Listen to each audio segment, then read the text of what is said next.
مختصر یہ سورہ مکی سورہ ہے۔ پہلے ہم اس سورت کی تلاوت کرتے ہیں۔ اعوذ باللہ من الشیطان الرجیم، بسم اللہ الرحمن الرحیم، والعصر ان الانسان لفی خسر الا الذین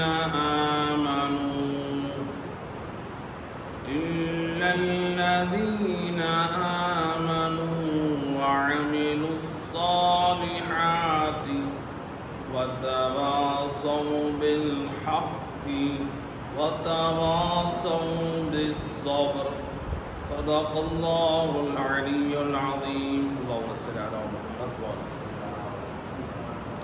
سب سے پہلے سورہ العصر کی فضیلت، یہ وہ سورت ہے جس کے بارے میں رسول خدا صلی اللہ علیہ وآلہ وسلم فرماتے ہیں جو شخص اس سورہ العصر کی تلاوت کرے گا اللہ اس شخص کی عاقبت، اس کا جو اختتام ہے وہ خیر پر کرے گا، یعنی خاتمہ بالخیر اگر کوئی چاہتا ہے تو سید الرسل فرماتے ہیں وہ شخص سورہ والعصر کی تلاوت کیا اور ملتا ہے۔ وعلیکم السلام۔ یہ وہ صورت ہے کہ اس صورت کی عظمت اور اہمیت جو اس کے اندر پیغام اور درس ہے، رسول اللہ کے اصحاب جب ایک دوسرے سے ملتے اس وقت تک جدا نہ ہوتے جب تک سورہ العصر کی تلاوت کر کے نہ سنا، یعنی ایک دوسرے کو گویا غفلت سے باہر نکالنے کے لیے، ایمان اور اعمال صالح کی طرف دعوت دینے کے لیے تذکر کے طور پہ قرآن کی یہ مختصر سورہ کی تلاوت کر کے سناتے۔ اور اگر کسی محفل میں اصحاب رسول بیٹھے ہوتے تو وہ کیا کرتے تھے، ان کی محفل کبھی بھی سورہ العصر کی تلاوت سے خالی نہ ہوتی، تذکر کے طور پہ، واعظ و نصیحت کے طور پہ یہ وہ سورہ ہے جس کی تلاوت کرتے۔ اور یہاں پر جو ہے ایک روایت ہے امام جعفر صادق علیہ الصلوۃ والسلام، اللہم صلی علی محمد وعلی محمد، شیخ صدوق رحمۃ اللہ علیہ نے ثواب الاعمال میں اس روایت کو نقل کیا ہے کہ امام فرماتے ہیں من قرأ والعصر فی نوافلہ، جو شخص سورہ والعصر کو اپنی مستحب نمازوں میں پڑھتا ہے، جیسے ہم مستحب نماز پڑھتے ہیں یومیہ، ان میں یا مثلا مثال کے طور پہ آپ نماز توبہ پڑھ لیتے ہیں، زیارت امام حسین علیہ السلام، جو کوئی اور، تو جو اپنی نوافل نمازوں میں سورہ والعصر کی تلاوت کرتا ہے، امام علیہ السلام فرماتے ہیں کہ اللہ اس کو 4 خوبیاں، سعادتیں عطا کرے گا۔ کون سی؟ فرماتے ہیں بعثہ اللہ یوم القیامہ، اللہ سورہ والعصر کی تلاوت کرنے والے کو میدان قیامت میں جب اللہ اس کو مبعوث کرے گا، یعنی اس کو بھیجے گا میدان قیامت میں، جب اس کو اٹھایا جائے گا تو امام فرماتے ہیں 4 حالتیں ہوں گی۔ مشرقاً وجہہ، اس کا چہرہ 14ویں کے چاند کی طرح روشن، سورہ والعصر کی تلاوت کرنے والا۔ ضاحکاً سنہ، مسکراتے ہوئے دانتوں کے ساتھ، یعنی خوشی سے اس قدر مسکرا رہا ہوگا کہ اس کے دانتوں کی سفیدی نظر آ رہی ہے۔ وَقَرِيرَةٌ عَيْنُهُ، اور اس تلاوت سورہ کرنے والے کی آنکھیں میدان قیامت میں ٹھنڈی ہوں گی، یعنی اور آنکھیں رو رہی ہوں گی، اس سورت کی تلاوت کرنے والے کی آنکھیں ٹھنڈی ہوں گی، وہ خوش بحال ہوں گی۔ اور فرمایا حتیٰ یدخل الجنہ، وہ ان 3 سعادتوں اور خوشیوں کے ساتھ 4تھی سعادت یہ حاصل ہوگی تو وہ جنت میں داخل ہوگا۔ چہرہ 14ویں کے چاند کی طرح، اور چہرے پہ مسکراہٹ، آنکھوں میں ٹھنڈک، اور اس حالت میں وہ جنت میں داخل ہوگا۔ کون خوش نصیب ہے؟ جو سورہ والعصر کی تلاوت کرنے والا ہے۔ اب وہ سورہ والعصر آپ دن میں 1 مرتبہ پڑھ سکتے ہیں۔ ویسے بھی انسان چلتے پھرتے تلاوت قرآن جو انسان کرے، ان چھوٹی صورتوں کو اپنی انسان زندگی میں شامل رکھے، یا اس کو نوافل میں انسان پڑھ لیں تو یہ اس ثواب سے ہم فائدہ حاصل کر سکتے ہیں۔ اب قرآن کریم کی یہ جو فضیلت بیان ہوئی ہے اور جو ثواب اور جو اہمیت، یقیناً کوئی یہ نہ سمجھے کہ میں یہ سورت پڑھ لوں اور مجھے یہ ثواب اور مجھے یہ میدان قیامت میں مجھے اس طرح جنت میں داخل کیا جائے گا اور میں جو ہے خوشی کے عالم میں جاؤں گا۔ یہ سورت کی فضیلت اور ثواب بے شک حق ہے، لیکن یہ اس شخص کے لیے ہے جو اس سورت کے اندر اللہ نے 4 اصول اور قانون بیان کے ان پر عمل بھی کرے۔ سورت پڑھنے کا مقصد اور مطلب بھی یہی ہے، آپ کو جو سورت پڑھائی جا رہی ہے، جس سورت کی طرف شوق اور رغبت دلائی جا رہی ہے، اس کے فلسفے اور اس کے مقصد اور ہدف کو سامنے رکھیں۔ جیسا کہ ائمہ ہدیٰ علیہ السلام کی زیارت کا جو فلسفہ ہے، یہ اس فلسفے کو اور مقصد کو سمجھیں۔ جو ائمہ اہل بیت کی جو زیارت ہے، اس زیارت میں آپ سلام کرتے کرتے امام کو کیا کہتے ہیں؟ سلم لمن سالمکم وحرب لمن حاربکم۔ تو آپ اس میں یہ بتا رہے ہیں کہ میری اس سے یعنی دوستی ہے کہ جس سے آپ نے دوستی کی،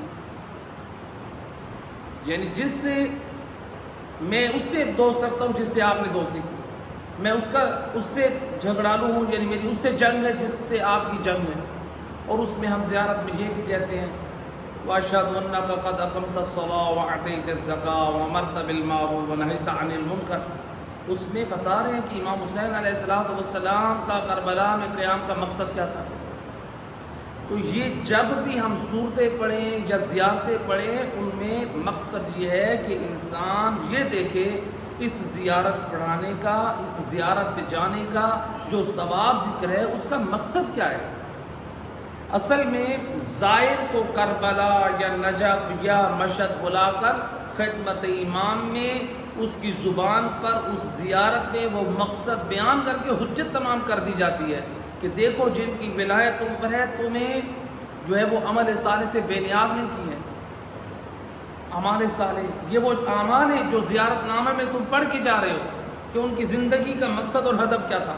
قرآن کی بھی ہم آیات اور صورتوں کی جب تلاوت کریں، ہمارا مقصد اور ہدف صرف ثواب نہ ہو، بلکہ یہ دیکھیں اللہ نے جو قرآن اور آیات نازل کی ہیں، اس کا مقصد اور ہدف ہماری ہدایت ہے، ہماری اصلاح ہے۔ تو یہاں پر جو ہے اس کے 4 اصولوں کو سامنے رکھنا چاہیے۔ پہلی آیت مجیدہ میں اللہ فرما رہا ہے والعصر، والعصر، عصر کسے کہتے ہیں؟ فرمایا یعنی قسم ہے عصر کی۔ ترجمہ کیا ہے؟ قسم ہے عصر کی۔ ترجمہ مکمل کر دیتے ہیں پوری آیات کو۔ ان الانسان لفی خسر، یقیناً انسان گھاٹے میں، الا الذین آمنوا، مگر وہ لوگ گھاٹے میں نہیں ہیں جن کے اندر 4 چیزیں، الا الذین آمنوا، ایمان والے ہیں، وعملوا الصالحات، اعمال صالح بجا لانے والے ہیں، وتواصوا بالحق، اور وہ حق کی نصیحت کرنے والے ہیں، وتواصوا بالصبر، اور وہ صبر کی بھی وصیت کرنے والے ہیں۔ یعنی ان 4 باتوں پر جو عمل کرتے ہیں، ایمان، عمل صالح، تواصی بالحق اور تواصی بالصبر، جن کے اندر یہ 4 چیزیں ہیں، اللہ فرماتا ہے وہ گھاٹے میں نہیں ہے، باقی پوری انسانیت گھاٹے میں۔ چاہے جتنا بڑا اپنے آپ کو ایمان والا کرے، چاہے جتنا بڑا ایمان کا دعوے دار ہو، 4 باتیں ہیں قرآن کہتے ہیں، 4 باتیں ہیں تو تم کامیاب، ایک بھی کم ہے تو کامیاب نہیں، 4 چیزیں پوری ہونی چاہیے۔ تو والعصر، قسم ہے عصر کی۔ اس عصر سے مراد کیا ہے؟ علماء مفسرین کے نے روایات اہل بیت کی صورت میں اس کے مختلف معانی بیان کی۔ خود ائمہ اہل بیت علیہ السلام کی متعدد روایات۔ عصر سے مراد کیا ہے؟ عصر سے مراد جو اللہ تعالیٰ عصر کی قسم کھا رہا ہے وہ کیا ہے؟ فرمایا کہ اس سے مراد وہ زمانہ ہے جس میں ایسے واقعات پیش آئے ہیں جو لوگوں کے لیے درس عبرت. اللہ تعالیٰ اس زمانے کی قسم کھا رہا ہے جس زمانے میں لوگوں کے لیے درس عبرت کے واقعات رونما ہوئے، چاہے وہ گزشتہ زمانے میں یا کسی اور زمانے میں. جس زمانے میں لوگوں کے لیے ایسے واقعات رونما ہوئے جو لوگوں کے لیے درس عبرت، تو گویا وہ درس عبرت کا جو وقت ہے اللہ اس وقت کو جو ہے اس کی اہمیت کو اجاگر کرتے ہوئے اللہ قسم اٹھا. کیوں؟ اس لیے کہ اللہ اس صورت کے ذریعے سے بھی لوگوں کو عبرت اور واعظ و نصیحت اور ہدایت کی طرف دعوت دے رہا ہے. تو ایک معنی یہ ہے کہ یہ کیا ہے؟ وہ وقت اور زمانہ جس میں لوگوں کو کے لیے عبرت کے واقعات رونما ہوں. دوسرا معنی عصر سے کہا کہ اس سے مراد نماز عصر ہے خود، یعنی اللہ کہہ رہا ہے کہ مجھے نماز عصر کی قسم. نماز عصر کی کیوں اللہ نے قسم اٹھائی؟ اس لیے کہ اللہ تعالیٰ نے قرآن کریم میں جو نمازوں میں سے نماز عصر کے بارے میں فرمایا کہ آپ اپنی نماز وسطیٰ کی حفاظت کریں. جو انسان یعنی نماز عصر وہ دن کا انسان کاموں میں تھکا ہوا، دنیا کے کاموں میں الجھا ہوا، تو نماز عصر کے لیے چونکہ اس کو ہلکا اور معمولی سمجھ کے چھوڑ نہ دے، تو فرمایا کہ اپنی ان نمازوں کی حفاظت کریں.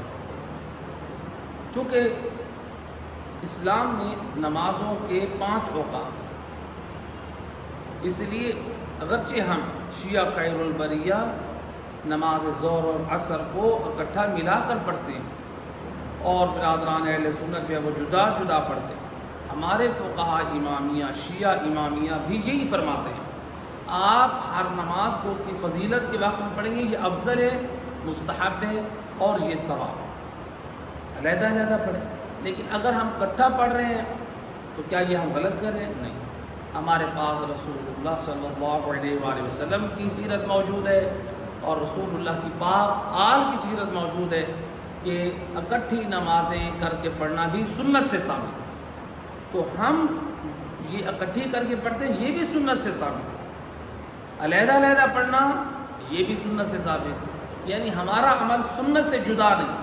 ہاں اب یہاں پر سوال یہ ہے اکٹھی پڑھنا بھی سنت ہے، جدا جدا پڑھنا بھی سنت ہے، ان میں افضل کیا ہے؟ افضل ان میں یہی ہے کہ ہم علیحدہ علیحدہ پڑھیں. افضل یہ یعنی زیادہ ثواب ہم تب ملے. تو جو کہ نماز کو جب علیحدہ علیحدہ فضیلت کے وقت میں پڑھا جاتا ہے تو عصر کی نماز کا وقت ہوتا ہے دیر سے فضیلت کا، تو اب اس وقت انسان اپنے کام کاج دنیا کے امور میں الجھا ہوا ہے تو وہ سستی کر کے نماز عصر کو چھوڑ دیتے تھے. تو اس لیے پروردگار نے فرمایا کہ آپ اپنی نماز عصر کی حفاظت کریں. تو اس کی طرف اشارہ ہے کہ چونکہ نمازوں میں جس نماز کی حفاظت کا اللہ نے حکم دیا ہے اس لیے اللہ تعالیٰ نے اس نماز کی قسم اٹھائی ہے، اس کی عظمت کو سامنے رکھا. تیسرا کہا کہ اس سے مراد جو ہے وہ رسول اعظم صلی اللہ علیہ وآلہ وسلم کا قیام، رسول اللہ کا قیام اور ظہور اسلام علیہ السلام. رسول اللہ کے قیام کا وقت ہے اور اسلام کے ظاہر ہونے کا وقت ہے. اللہ اس وقت کی قسم کھا. کیوں کہا؟ کہ اس لیے کہ اللہ سبحانہ و تعالیٰ تمام دینوں کو ختم کر کے جس دین کو نافذ کر رہا ہے، جس شریعت کو، وہ رسول اللہ کی ہے. تو سید الرسل کا جو دین ہے، جو ان کی شریعت ہے، وہ قیامت تک جو ہے وہ باقی رہے. یعنی اس کا جو پیریڈ ہے ایک شریعت ہے، یعنی وہ تمام شریعتوں سے جس کو افضل قرار دیا ہے، اشرف قرار دیا ہے. تو کہا کہ یہ سید الرسل کا جو قیام ہے نصرت اسلام کے لیے، پیغام اسلام کے لیے، اس پیغام اور قیام اور ظہور اسلام کو سامنے رکھتے ہوئے اللہ تعالیٰ نے اس وقت کی قسم اٹھائی ہے، کیونکہ نبیوں میں سے تمام انبیاء سے افضل سید الرسول ہے، اور شریعتوں میں سے بھی تمام شریعتوں میں شریعت رسول اللہ صلی اللہ علیہ وآلہ وسلم افضل ہے، تو اس لیے رسول اللہ کے قیام کے زمانے کی قسم اٹھائی۔ تو یہ تیسری صورت، اور اللہ سبحانہ و تعالیٰ نے اس لیے قرآن کریم میں ارشاد فرمایا ان الدین عند اللہ الاسلام، اللہ کے نزدیک جو پسندیدہ دین ہے وہ دین اسلام، کیونکہ اسلام کے جو بانی ہے وہ سید الرسول۔ تو یہاں پر جو ہے، اور یہاں پر چونکہ یہ صورت جو ہے یہ کب نازل ہوئی؟ رسول اللہ کے زمانے میں، تو اسی لیے رسول اللہ کا جو قیام تھا وہ اسلام کے لیے تھا، تو اللہ رسول اللہ کے قیام کو اس صورت میں سراہ رہا ہے، یعنی اس کی عظمت کو اجاگر کرتے ہوئے رسول اللہ کا قیام اور نصرت دین کی قسم اٹھا کے اللہ تعالیٰ آگے مسلمانوں کو خبردار کر۔ یہ تیسرا معنی ہے عصر کا۔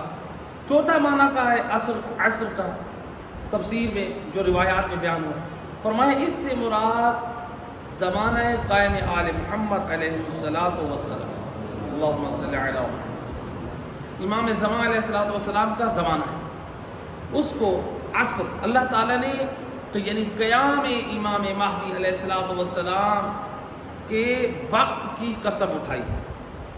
اور ہمارے پاس روایت ہے امام جعفر صادق علیہ الصلاۃ والسلام، اللہم صلی علی محمد وعلی محمد، تفسیر نور ثقلین میں یہ روایت موجود ہے کہ جس میں امام فرماتے ہیں العصر عصر و خروج القائم، یہ جو اللہ نے عصر کی قسم اٹھائی ہے، امام فرماتے ہیں کہ یہ خروج قائم یعنی قائم آل محمد کے قیام کی یہ اللہ نے قسم اٹھائی ہے۔ کیوں؟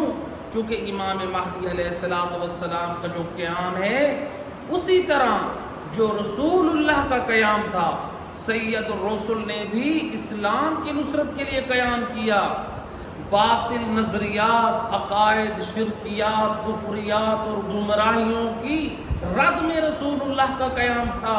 اور جب امام زمان علیہ السلام تشریف لائیں گے تو جن لوگوں نے دین میں بدعات و خرافات، شرکیات اور کفریات کو جنم دیا ہوا ہے، امام علیہ السلام قیام کر کے ان تمام کفریات اور بدعات و خرافات کو ختم کر کے اللہ کے دین کو نافذ کریں گے۔ جو دعائے ندبہ ہے جمعہ والے دن ہمارے مومنین پڑھتے ہیں، کاش اس کے ترجمے کی طرف غور کریں۔ اس میں ہم دعا میں کیا کہتے ہیں؟ این لتجدید الفرائض والسنن، کہاں ہے وہ ہستی، وہ ولی خدا جس نے اللہ کے واجبات اور سنتوں کی تجدید کرنی؟ کیا مطلب؟ یعنی دنیا والوں نے اپنے من پسند نظریات اور خواہشات کی وجہ سے دین کا چہرہ مسخ کر دیا ہوگا، اس کی شکل کو بگاڑ دیا ہوگا، غیر یعنی عام کام، حرام کاموں کو، معمولی کاموں کو دین کا حصہ بنا کے یا واجب بنا دیں گے یا مستحب بنا دیں گے، جبکہ واجب وہ ہے جس کو اللہ نے فرض قرار دیا ہے، جسے رسول اللہ نے بیان کیا، سنت وہ ہے جو رسول اللہ کی سیرت سے ہمیں ملی۔ تو لہٰذا میری یا آپ کی ہماری کوئی حیثیت نہیں، حتیٰ کہ آیت اللہ سیستانی ہمارے فقہا جتنے ہیں ان کو کسی کو حق حاصل نہیں ہے کہ وہ کسی کام کو مستحب قرار دے۔ ہمارے فقہا اس قدر امین ہیں اللہ کے دین کی اور شریعت کی، اس قدر امین ہیں، جب تک ان کے پاس کوئی روایت نہیں ہوتی ہے کسی عمل کے مستحب ہونے کے لیے، تب تک وہ اس کے مستحب ہونے کا فتویٰ نہیں دیتے۔ ایسا نہیں ہے کہ وہ کوئی اپنی جیب سے کوئی فتویٰ بتا دے کہ یہ عمل مستحب ہے اور اس پر امام کا حکم موجود نہ ہو۔ نائب امام جس کی پوری زندگی علوم آل محمد میں حاصل کرنے میں خرچ ہو گئی ہے، وہ ڈرتے ہیں کہ میں ایک مستحب فتویٰ دیتے ہوئے بغیر روایت کے کیسے دوں۔ اور آج ہم اپنی حالت دیکھیں، ہماری زبان پر ہر دوسرا جملہ جو ہے وہ ہم کہتے ہیں یہ حرام ہے، یہ واجب ہے، یہ ضروری ہے۔ بھئی میں اور آپ کون ہیں؟ ہم کون ہیں کہ دین بنائیں؟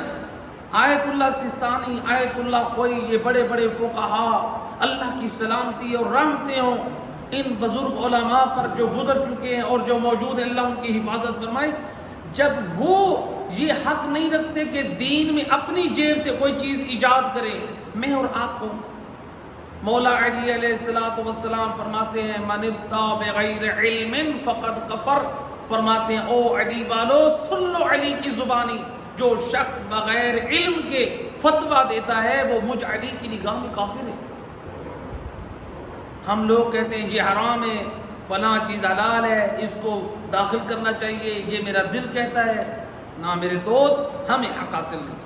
قرآن کی کوئی آیت پڑھ کر بھی ہمیں حق حاصل نہیں ہم فتویٰ دیں، ہم ایک روایت پڑھ کے بھی ہمیں حق حاصل نہیں ہم فتویٰ دیں. اس لیے ہمارے ہاں یہ نظریہ ہے. فقہا کیا کرتے ہیں؟ ایک آیت کو سامنے رکھ کے تمام آیات کو سامنے رکھتے ہیں اور پھر روایات کو دیکھتے ہیں اس کے بارے میں کوئی عمومی حکم ہے یا خصوصی ہے، یہاں پر استحباب مستحب ہونے کا حکم ہے یا واجب ہونے کا حکم ہے، یا مکروہ کا حکم ہے یا حرام کا حکم ہے، یہاں پر حکم مباح ہے. فقیہ نائب امام پہلے دیکھتا ہے پھر اس کے بعد فتویٰ دیتا ہے. تو لہٰذا امام زمان علیہ السلام نے یعنی وہی نصرت دین اور اسلام کا ویسے قیام کرنا جیسے رسول اللہ نے کیا تھا. اور امام علیہ السلام کا یہ قیام یعنی اس قدر مبارک ہے کہ جس کے بارے میں امام جعفر صادق علیہ السلام اللہم صلی علیہ امام فرماتے ہیں لو ادرکتو، اگر میں قائم آل محمد کو ترک کرتا تو میں ان کی خدمت گزاری میں اپنی زندگی گزار دیتا. کیا مطلب؟ یعنی امام فرماتے ہیں میں نصرت دین کے لیے میں قائم آل محمد کی خدمت گزاری کرتا. آج ہم دیکھیں، اگر ہم اپنے آپ کو جعفری کہلواتے ہیں، ذرا دیکھیں کیا ہم نصرت دین کرتے ہیں. یہ صرف علماء کی ذمہ داری نہیں ہے کہ ممبر کے اوپر آ کے امر بالمعروف اور نہی عن المنکر کریں. ہم میں سے ہر شخص کی شرعی ذمہ داری ہے اپنے گھروں میں، اپنے خاندانوں میں، اپنے بچوں میں، اپنے رشتہ داروں میں، اپنے دوستوں میں جہاں دیکھیں کمی ہے، نماز کی ضرورت ہے، وہاں تبلیغ نصیحت کریں. نماز کے بعد پردے کے بارے میں ہے، آپ اصلاح کریں پردے کے بارے میں. گانا موسیقی کے بارے میں آپ خامی اور برائی دیکھ رہے ہیں، اس کے بارے میں واضح و نصیحت کریں. تو جس چیز کی آپ خامی دیکھ رہے ہیں آپ واضح و نصیحت کرتے ہیں. نبی اور امام نے بھی ڈنڈے نہیں اٹھائے تھے، ان کا کام تھا پیغام پہنچانا. آپ پیغام پہنچا دیں، اگر عمل نہیں کریں گے آپ کے خاندان کے افراد، آپ سے قیامت والے دن نہیں پوچھا جائے گا. آپ سے یہ پوچھا جائے گا آپ نے پیغام پہنچایا یا نہیں پہنچایا. اگر ہم یہ کہیں کہ میری عزت کا مسئلہ ہے، آپ کی عزت، میری اور آپ کی عزت بڑی ہے یا آل محمد کی جان پڑی ہے؟ آل محمد نے اس دین الہی کی بقا کے لیے اپنی جانیں قربان کر دی ہیں، اور آج ہم اس دین الہی اپنی عزت کو بچانے کے لیے پیغام دین میں نہ دیں. میں نے اگر پیغام دین دیا، لوگ میرے مخالف ہو جائیں گے، میرے رشتہ دار مجھے چھوڑ جائیں گے. چھوڑ جائیں، آپ یہ دیکھیں آپ کے ساتھ اللہ کی ذات ہے، آپ کے ساتھ اہل بیت اطہار ہیں.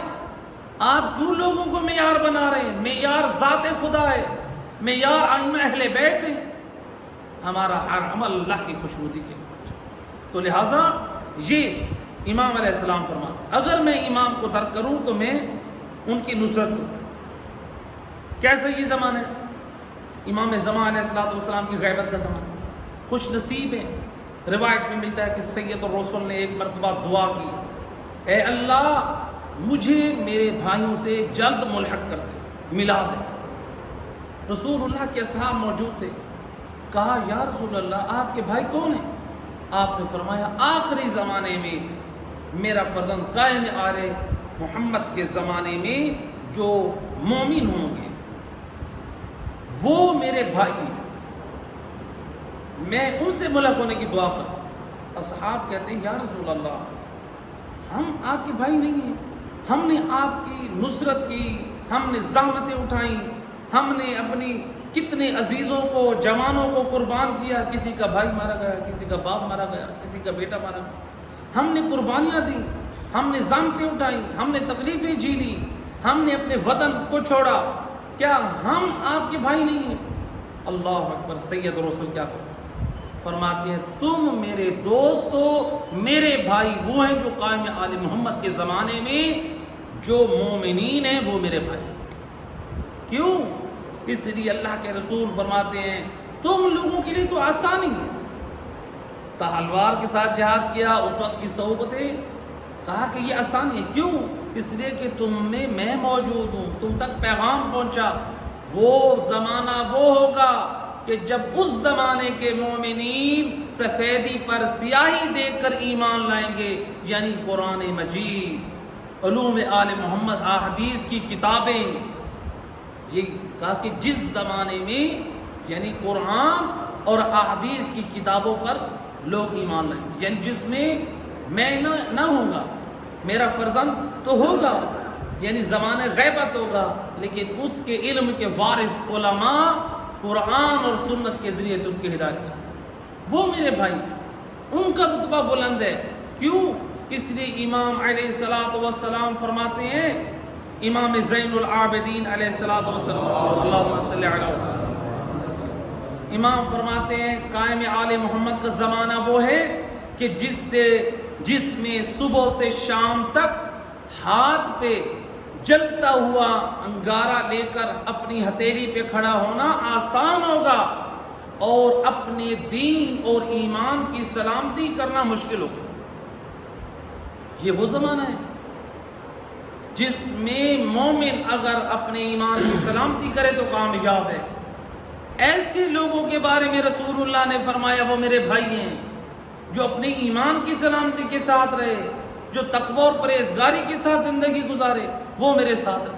اور اسی زمانے کے بارے میں امام صادق علیہ السلام فرماتے ہیں، اللہم صلی علی محمد وآل محمد، امام فرماتے ہیں جب ایسا زمانہ آئے کہ جس میں تمہارے لیے دشواریاں ہوں تو پھر تم کیا کرو، تمہاری زبان پر یہ دعا کثرت سے ہو، دعائے غریب، یا اللہ یا رحمان یا رحیم یا مقلب القلوب ثبت قلبی علی دینک۔ کتنی پیاری اور مختصر دعا امام نے تعلیم کہ مومن کو، نمازی کو ہر نماز کے بعد ہر وقت اٹھتے بیٹھتے یہی دعا پڑھنی چاہیے، یا اللہ یا رحمان یا رحیم یا مقلب القلوب ثبت قلبی علی دینک۔ اے اللہ مجھے میرے دل کو ثابت رکھ اپنے دین، اللہ کے دین پر۔ اللہ کے دین میں توحید بھی ہے، نبوت بھی ہے، عدل بھی ہے، امامت بھی ہے، قیامت بھی، سب کچھ اسی، اصول دین بھی ہے، فروع دین بھی، جامع اور مختصر۔ تو لہٰذا مومن کو چاہیے یہ دعا پڑھے۔ اور اس زمانے کے علماء کی عظمت کے بارے میں امام نے کیا فرمایا؟ آج اگر ہم اپنا دین لے سکتے ہیں تو علماء کے وجود سے اپنے دین کی سلامتی اگر حاصل کر سکتے ہیں تو علماء کے وجود سے۔ اسی لیے امام صادق علیہ السلام، اللہم صلی علی محمد وآل محمد وعجل، امام فرماتے ہیں لولا العلماء فی غیبت القائم لارتد الناس عن الدین۔ اگر زمانہ قائم آل محمد میں علماء حق دین اسلام اور مذہب تشیع کی خدمت گزاری نہ کرنے والے ہوتے تو لوگ دین سے مرتد اور کافر ہو جاتے۔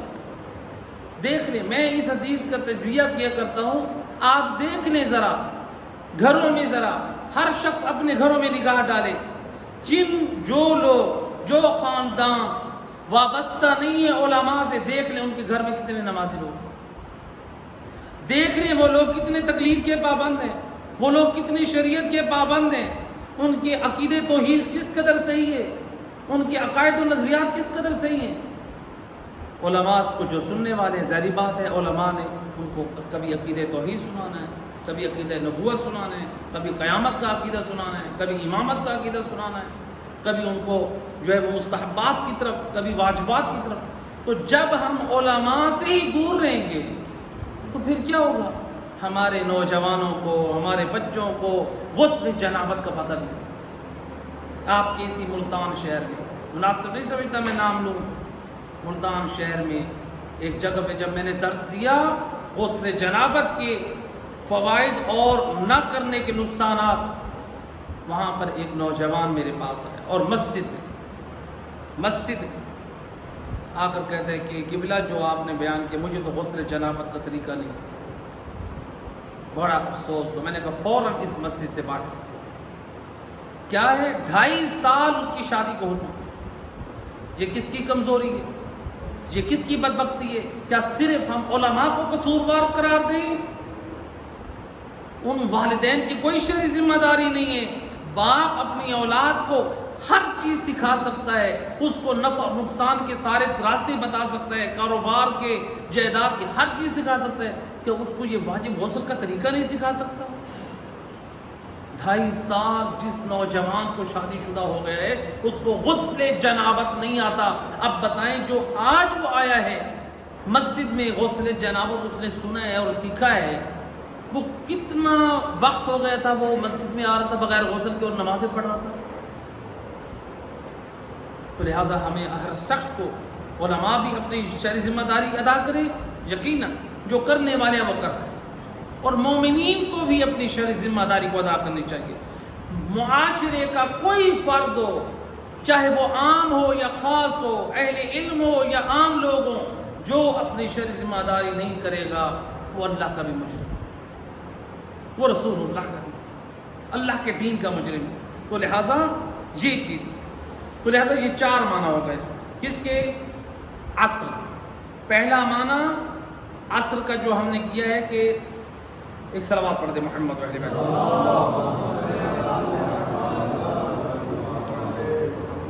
عصر کے جو ہے وہ 4 معنی ہوئے تھے، 4 معنی کیے۔ پہلا معنی ہے کہ رسول اعظم صلی اللہ علیہ وآلہ وسلم کا زمانہ۔ دوسرا ہے کہ وہ زمانہ جس میں عبرت ناک واقعات لوگوں کی ہدایت کے لیے ہوئے۔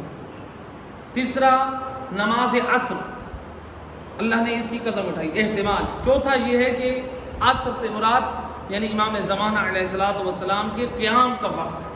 تو یہ 4 معنی بیان کیے۔ 5واں معنی آخری، علماء فرماتے ہیں یہ بھی احتمال ہے کہ یہ جتنے معانی روایات میں بیان ہوئے ہیں ان سب کو اگر جمع کیا جائے تو یہ سارے اوقات مبارک ہیں، یعنی جس میں لوگوں کی عبرت ناک واقعات ہوئے لوگوں کی ہدایت کے لیے، وہ زمانہ بھی مقدس، رسول اللہ کا قیام، نصرت اسلام اور ظہور اسلام کا وقت وہ بھی مقدس، نماز عصر کی فضیلت اور عظمت کو اجاگر کرنے کے لیے وہ وقت بھی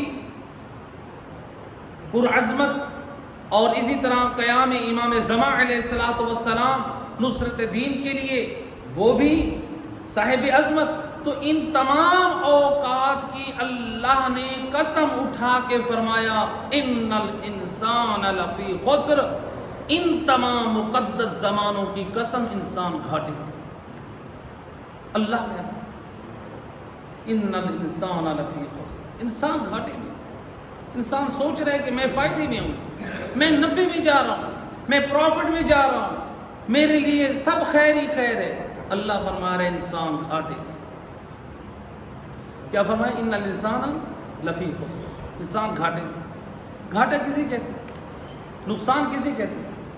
ایک عالم دین تھے، وہ ایک بازار میں سے گزر رہے تھے، اس گھاٹے کے معنی کو سمجھا۔ ایک بازار سے گزر رہے تھے اور وہاں پہ انہوں نے دیکھا کہ ایک برف فروش ہے اور برف بیچ رہا، اور وہ زور زور سے اپنی زبان سے یہ ندا دے رہا ہے ارحموا من یذوب من یذوب۔ ایک صلوات پڑھ دے محمد۔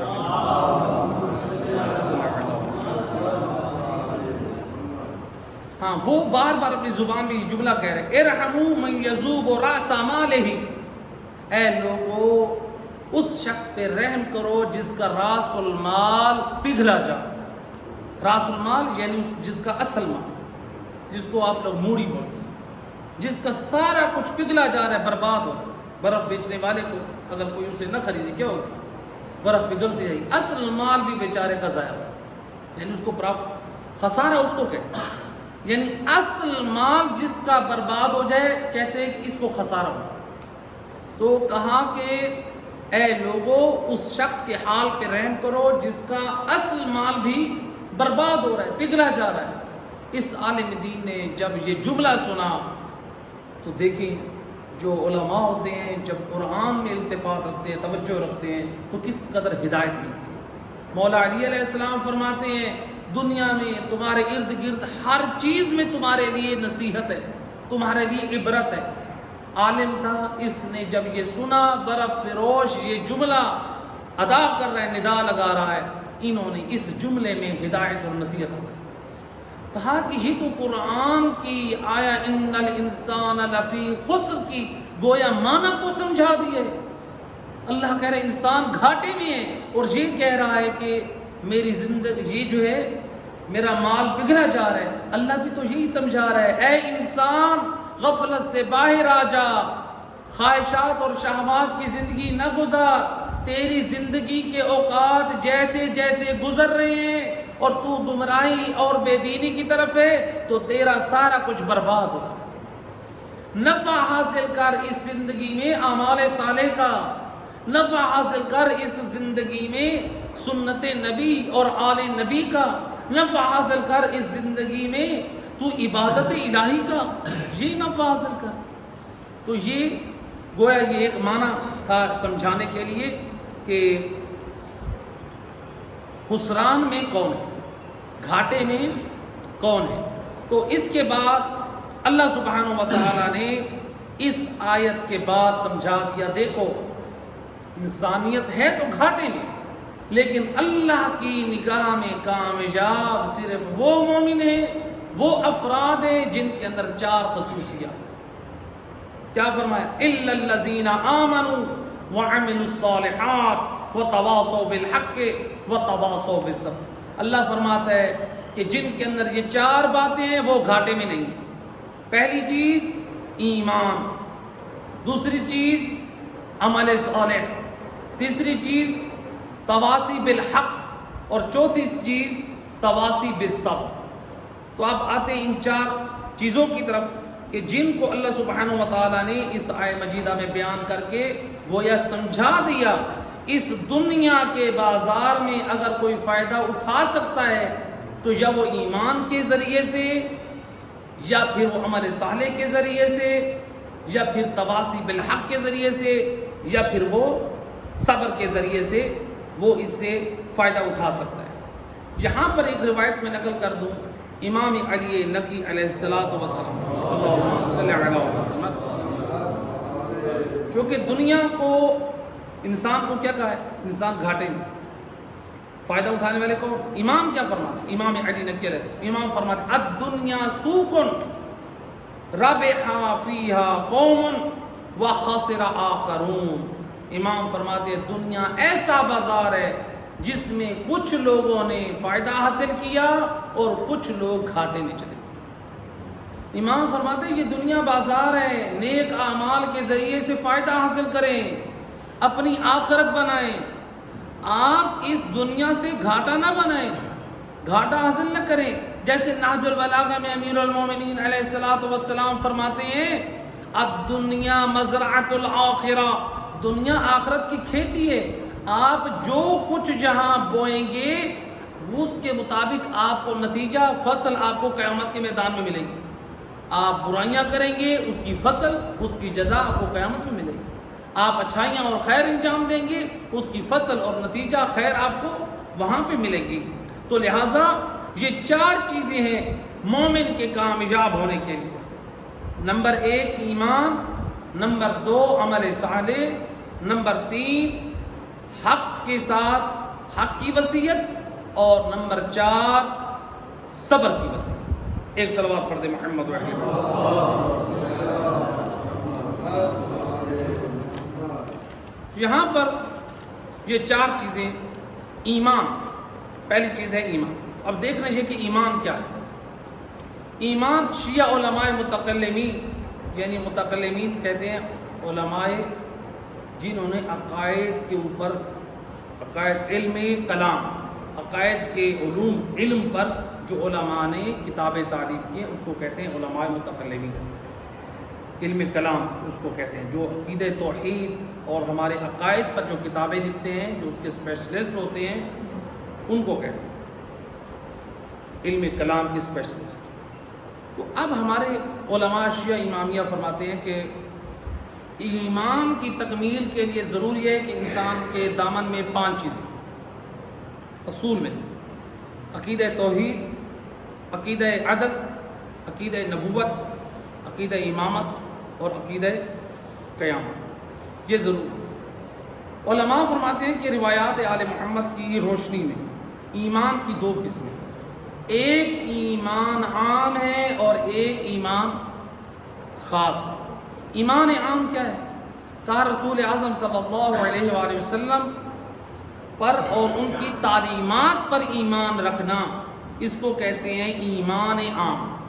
ایک ہے ایمان خاص، رسول اللہ صلی اللہ علیہ وآلہ وسلم ان کی تعلیمات کے ساتھ ساتھ ان کی رسول اللہ کی پاک آل اور ان ذریت پر ایمان اور ان کی امامت پر اعتقاد رکھنا، یہ ہے ایمان، یہ اس کو کہتے ہیں ایمان خاص، یعنی رسول اللہ کی تعلیمات کے ساتھ ائمہ اہل بیت کی ولایت و امامت پر ایمان رکھنا، یہ ایمان خاص ہے۔ تو اسی لیے علماء اہل سنت نے، ہمارے شیعہ علماء مفسرین نے بھی روایت نقل کی ہے، اور علامہ زمخشری نے اپنی تفسیر القرآن الکشاف میں رسول خدا صلی اللہ علیہ وآلہ وسلم سے روایت ہے کہ جب بھی قرآن میں لفظ ہو خطاب اے ایمان والو، یا ایھا الذین آمنوا مثلا، جو دیگر مقامات پر اے ایمان والو، رسول اللہ فرماتے ہیں قرآن میں اس ایمان والوں سے مراد ہے اے علی۔ تو لہٰذا یعنی یہ بھی ایک علی والوں کے لیے ایک سعادت ہے کہ اللہ تعالیٰ قرآن میں علی والوں کو خطاب کر رہا ہے، اور کاش علی والوں کو جب خطاب ہو رہا ہے وہ سنیں تو صحیح، وہ سمجھے تو صحیح کہ اللہ جو ہمیں خطاب کر رہا ہے وہ پیغام کیا ہے، وہ ہدایت کیا ہے۔ تو مثلا مثال کے طور پہ ڈاکٹر صاحب کے پاس کوئی جائے اور ڈاکٹر صاحب کہیں جی آپ بتائیں فلاں آپ نے کیا کھایا، آپ نے کیا کیا، وہ پوچھ رہے ہیں اور ہم آگے سے جواب نہ دیں، ہم توجہ نہ کریں، ڈاکٹر کو غصہ آئے گا کہ نہیں آئے گا؟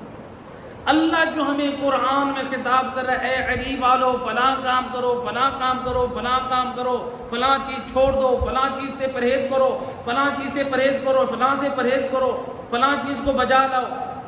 اگر ڈاکٹر کی پرہیز پر عمل نہ کریں، ڈاکٹر کے بتائے نسخے پہ عمل نہ کریں تو ڈاکٹر ناراض ہو جائے، اور وہاں پر ہمیں سے اپنی شرط برداشت نہیں ہوتی، اللہ سبحانہ و تعالی اس کو ہم نے ڈاکٹر سے معمولی سمجھے ہوئے ہے، وہ بھی تو ہمارے فائدے کے لیے بتا رہا ہے کہ فلاں چیز سے پرہیز کر، فلاں چیز سے پرہیز کر، فلاں چیز سے پرہیز کر، ورنہ تیرا دین برباد ہو جائے گا، فلاں چیزوں پر عمل کر، تیرے دین کی سلامتی، تیرے اسلام کی سلامتی۔ تو لہٰذا یہ خطاب جو ہے وہ ایمان والا، تو لہٰذا ایمان جو ہے درست ہونا چاہیے، ایمان انسان کا درست ہو، ایمان اگر درست نہیں ہوگا تو انسان کا عمل بھی درست نہیں ہوگا۔ اس لیے ہمارے بعض زاہد علماء جو ہے وہ زاہد اور بزرگ علماء جو ہے وہ ایک جملہ ان کی نصیحت وہ فرماتے ہیں جو اعمال صالح ہیں اس کی توفیق اس وقت آپ کو حاصل ہوگی جب آپ کا عقیدہ صحیح ہے۔ دیکھ لو، اور یہ خود روایات اہل بیت علیہ الصلوۃ والسلام کی روشنی میں یہ علماء نے بیان کیا کہ جب عقیدہ توحید ہی صحیح نہ ہو، بنیاد جب صحیح نہیں ہے تو توفیق کیسے ملے؟ بنیاد صحیح، بنیاد جب ہمارا عقیدہ توحید صحیح ہو، عقیدہ نبوت، عقیدہ امامت، جب ان ہستیوں کی صحیح معرفت ہوگی تب جا کے ہم ان ہستیوں کی، ان رسول اللہ کی، ائمہ اہل بیت کی صحیح معنوں میں اتباع اور پیروی کر سکیں گے، اور اللہ سبحانہ و تعالیٰ کے کلام کی ہدایات پر ہم عمل کر سکیں گے۔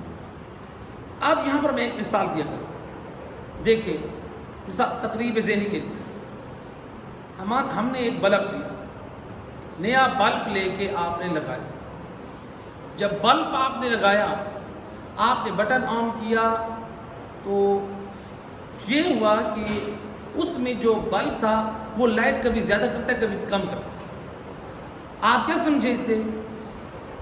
آپ کیا سمجھے کہ لائٹ کم ہے، جلدی بند کر دے ورنہ یہ بلب خراب ہو جائے۔ اگر ایسا نہیں ہوا تو آپ نے یہ دیکھا کہ بلب صحیح، یعنی لائٹ جو ہے برقرار ہے، اس نے پوری روشنی دی، آپ نے سمجھا کہ اس لائٹ برابر آ رہی ہے، اگر کم زیادہ ہو رہی ہے تو آپ بند کر دیں گے، اگر تیز روشنی ہے تو آپ بند کر دیں گے۔ بلب جو وہ پھٹ نہ جائے، خراب نہ ہو جائے، برابر آ رہی ہے، جتنا واٹ چاہیے اس کے برابر آ رہی ہے تو آپ اس کو آن رکھیں گے، ایسے کہ نہیں؟ تو گویا معلوم ہوا بجلی کی کمی اور کمزوری یا تیزی جو ہے وہ اس بلب کے وجود میں ظاہر کرتی ہے میری پاور درست ہے یا درست نہیں ہے۔ اسی طرح سے آج کوئی بھی شخص ہے جو اعمال انجام دے رہا ہے، جیسا کردار اپنا رہا ہے، وہ حقیقت میں اپنے عقائد کی روشنی ظاہر کر رہا ہے کہ میرے اندر میرے عقائد کی پاور کمزور ہے یا میرے اندر پاور اس کے مطابق ہے جو قرآن اور سنت کے مطابق ہے۔ اگر قرآن اور سنت کے مطابق پاور ہے تو پھر اس کا وجود پہ ویسے نور ہوگا جیسے آل محمد چاہتے ہیں۔ اگر اس کے اندر کمزوری ہے، عقائد میں پست ہے، یا مثلا یا مقصریت کی طرف چلا گیا، وہ تقسیم کی طرف، اہل بیت کی شفاعت نہیں ہے، اہل بیت کے وسیلے کا انکار، یا اہل بیت اطہار علیہ السلام کی جو فضائل و کمالات ہے اس کا انکار، یا پھر ائمہ اہل بیت میں علیہ باللہ ان کو رب کہتے ہیں، نصیریت کی طرف آ جانا، غلو کی طرف آ جانا، بربادی۔ تو جو اللہ نے اہل بیت اطہار علیہ السلام کو جو منصب دی ہے، نبی کو نبوت کے منصب پہ رکھا ہے، ائمہ اہل بیت کو ولایت و امامت کے منصب پہ رکھا ہے۔ تو لہٰذا جو عقیدہ قرآن اور سنت کے مطابق صحیح ہو اس کے مطابق، تو جو اسپیشلسٹ بعض لوگ کہتے ہیں یہاں پہ ہم کیا کریں، ہم کس کی بات مانیں، جو میں اکثر جملہ کہا کرتا ہوں، آپ کسی کی نہ مانیں۔ جو آج لوگ کہتے ہیں ہم کس کی مانیں، ممبر کے اوپر مختلف لوگ، مختلف نظریات، مختلف عقائد، مختلف چیزیں، وہ بھی تو قرآن سے بیان کرتے ہیں، وہ بھی تو احادیث سے بیان کرتے ہیں۔ صرف قرآن اور احادیث کو بیان کر دینا کمال نہیں ہے۔ کیا محلے کا کوئی عام شخص اگر وہ ڈاکٹری کی چند کتابیں پڑھ کے اپنا کلینک کھول کے بیٹھ جائے، آپ لوگ اس سے علاج کروائیں گے؟ وہاں تو آپ علاج کے لیے نہیں جاتے ہیں، آپ کو اپنی جان سے پیار ہے۔ آپ اپنا دین کیوں شخص لیتے ہیں جس نے دینی مدرسے کا ماحول نہیں دیکھا، جو حوزات علمیہ کے میں نہیں گیا، جس نے اپنی زندگی علوم آل محمد کے حاصل کرنے میں خرچ نہیں کی؟ آپ اپنا دین کیوں وہاں برباد کریں؟ اس کا مطلب ہے آپ کو اپنے ایمان سے پیار نہیں، آپ کو جان سے پیار ہے، ایمان سے پیار نہیں۔ ایمان کے بارے میں بھی ہم وہی چیز سوچیں کہ ہم اس کے پاس جائیں جو قرآن اور حدیث پڑھ رہا ہے، جس نے حوزات علمیہ کا منہ دیکھا ہو، جو مدارس دینیہ میں جو گیا ہو، جو صحیح معنوں میں قرآن کو سمجھ سکے۔ تو لہٰذا قرآن، آپ کہتے ہیں کہ ہم کس کی مانیں، آپ کسی کی نہ، آپ اس کتاب کی مانیں جس کتاب کی تلاوت نو کے نیزہ پہ زہرا کے لال نے کی ہے۔ آپ اس قرآن کی مانیں، آپ اس قرآن اور کتاب کی مانیں جس کتاب کو علی مولا نے رسول اللہ کے ہاتھوں پہ 3 دن کے تھے تو آپ نے تلاوت قرآن کرا، آپ اس قرآن کو مانیں۔ ہم جب نبی کے ہاتھوں پہ علی مولا قرآن پڑھیں، جب حسین مولا نیو کے نیزہ پہ قرآن پڑھیں تو ہم تو وہاں کہیں سبحان اللہ اور ماشاء اللہ، خوب داد دیں، لیکن کیا ہم یہاں سے پیغام نہ لیں؟ جس قرآن کو ائمہ اہل بیت ہماری ہدایت کے لیے وسیلہ بنا رہے ہیں تلاوت کر کے، ہم اس قرآن سے تمسک کیوں اختیار نہیں کرتے؟ کیا ہم نے دیکھا ہے قرآن میں، قرآن کے آئینے میں ہمارا عقیدہ توحید کیسے ہے؟ آپ کا عقیدہ توحید جیسے بھی ہو، آپ کو مبارک ہو، ایک مرتبہ اپنا عقیدہ توحید قرآن کے اوپر پیش کرو۔ کیا میرا عقیدہ توحید ایسے جیسے قرآن کہہ رہے؟ سورہ انعام کی آیات پڑھیں، پورا قرآن پڑھیں، سورہ توحید پڑھیں۔ کیا عقیدہ نبوت ایسے جیسے قرآن کہہ رہے؟ کیا عقیدہ امامت و ولایت ایسے جیسے قرآن کہہ رہے؟ کیا عقیدہ قیامت اور عدل ایسے جیسے قرآن کہہ رہے؟ اگر میرا قرآن کے مطابق عقیدہ نہیں ہے، اس کا مطلب ہے میری زندگی قرآن سے دور ہے۔ جس قرآن کی تلاوت حسین مولا نے کی اور جس قرآن کی تلاوت علی مولا نے کی۔ قرآن وہ کتاب ہے۔ علامہ مجلسی رحمۃ اللہ علیہ، ہمارے بڑے مذہب کی عظیم شخصیت گزری ہے، وہ کہتی ہیں میں جب بھی تلاوت قرآن کرتا ہوں، ہر مرتبہ، یعنی اب دیکھیں علماء مسلسل قرآن کی تلاوت کرتے ہیں، وہ فرماتے ہیں میں جب بھی تلاوت قرآن کرتا ہوں، جس آیت کو میں نے پہلے پڑھا تھا، اللہ نے جو اس میں پیغام دیا، دوسری مرتبہ جب میں نے اسی آیت کو پڑھا تو اللہ نے مجھے اس میں اور پیغام دیا۔ یعنی آپ جتنا تدبر کریں گے، غور و فکر کریں گے، اللہ کی طرف سے اتنی ہدایت کے دروازے کھلیں گے، اللہ کی طرف سے اتنی ہماری اصلاح ہوگی، اور قرآن سے ہمارا رشتہ ہونا چاہیے۔ ایک صلوات پڑھتے محمد و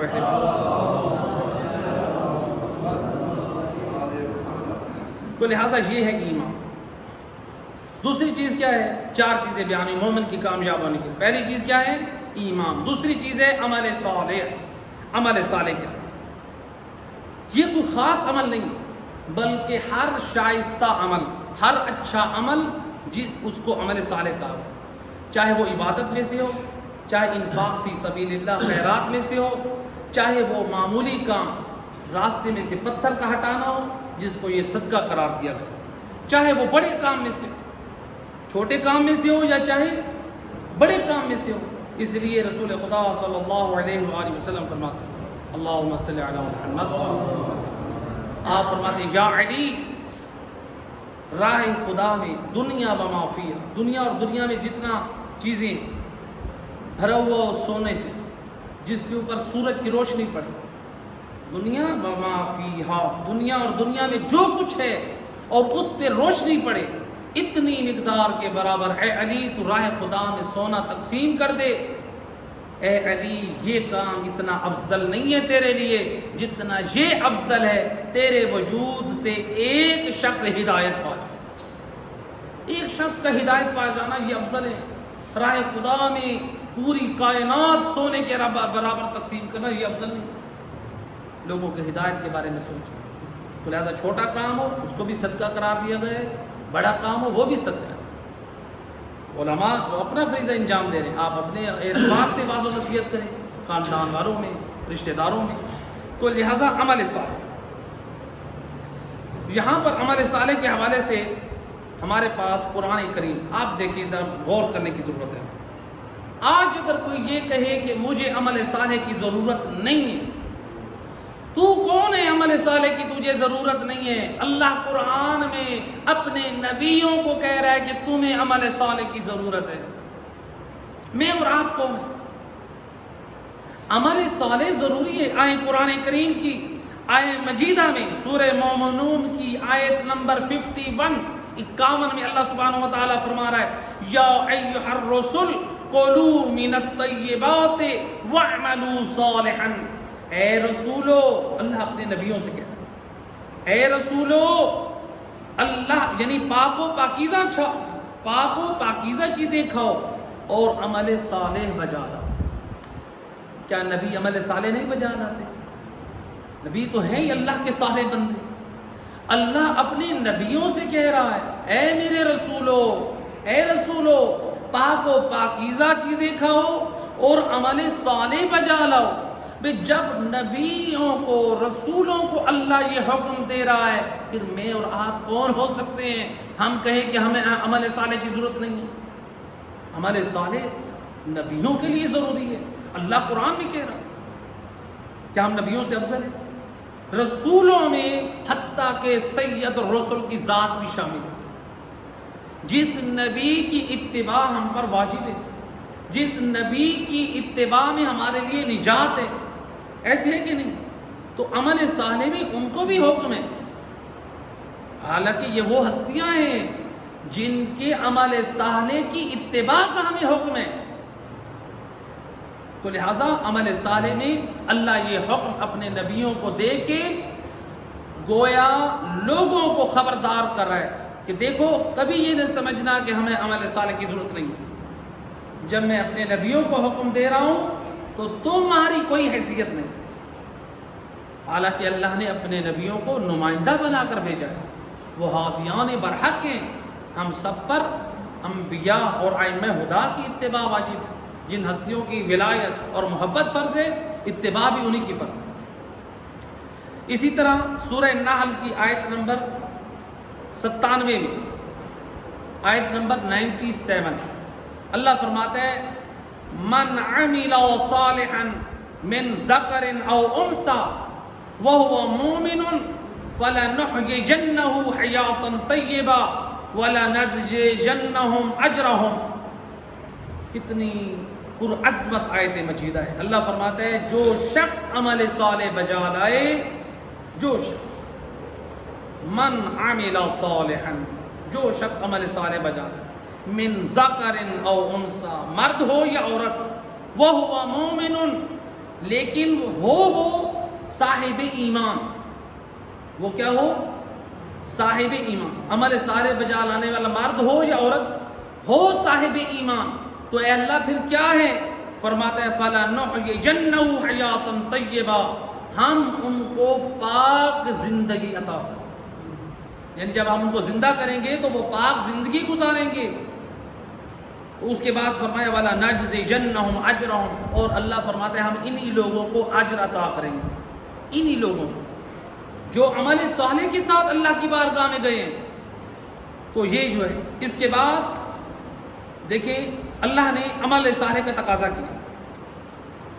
یہاں پر آیت ہے سورہ مومنون کی، آیت نمبر 99 ہے یا 100 ہے، غالباً 99.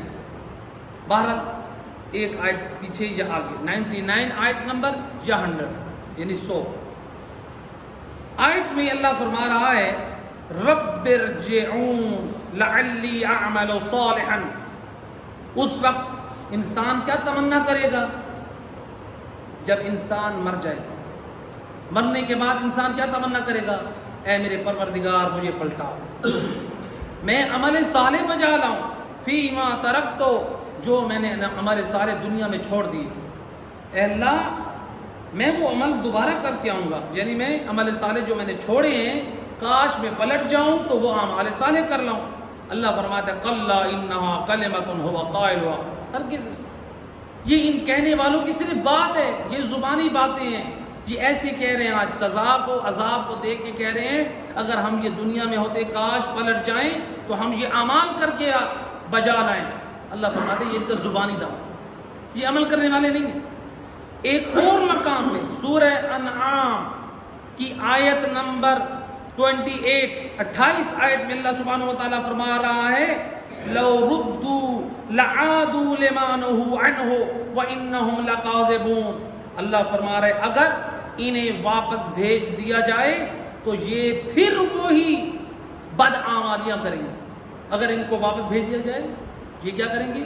یہ پھر وہی بدعمالیاں کریں گے جس سے انہیں منع کیا گیا ہے، لما نہو جس سے ان کو روکا گیا ہے، عنہ وانہم لکاذبون. اللہ فرماتا ہے اور یقیناً یہ لوگ جھوٹے ہیں، یہ لوگ جھوٹ بولتے ہیں.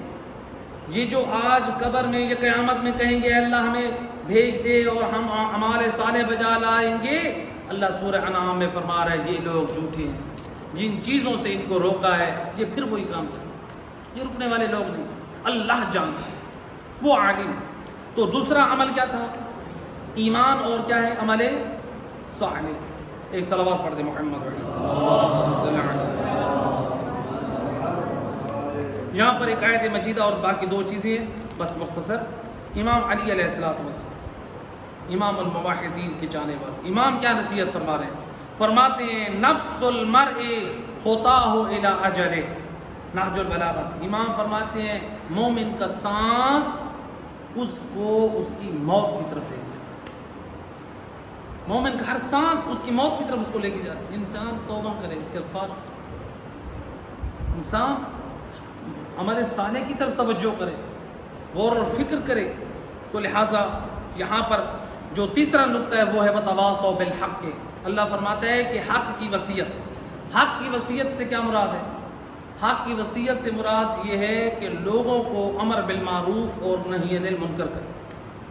حق کی وصیت سے مراد ہے لوگوں کو اچھائی اور خوبی اور خیر کے بارے میں نصیحت کرے، لوگوں کو برائیوں کے بارے میں آگاہ کرے، لوگوں کو تعلیم علوم آل محمد کی تعلیم دے، لوگوں کو غفلت سے، غافل لوگوں کو غفلت سے باہر نکالنے کے لیے ان کو تنبیہ کرے.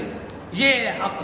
اور اسی طرح سے امام جعفر صادق علیہ السلام اللہم صلی علی محمد وآل محمد، جب امام سے پوچھا گیا وتواصوا بالحق سے کیا مراد ہے، امام علیہ السلام نے فرمایا اس سے مراد علی اور اولاد علی کی ذریت کی ولایت کی وصیت ہے.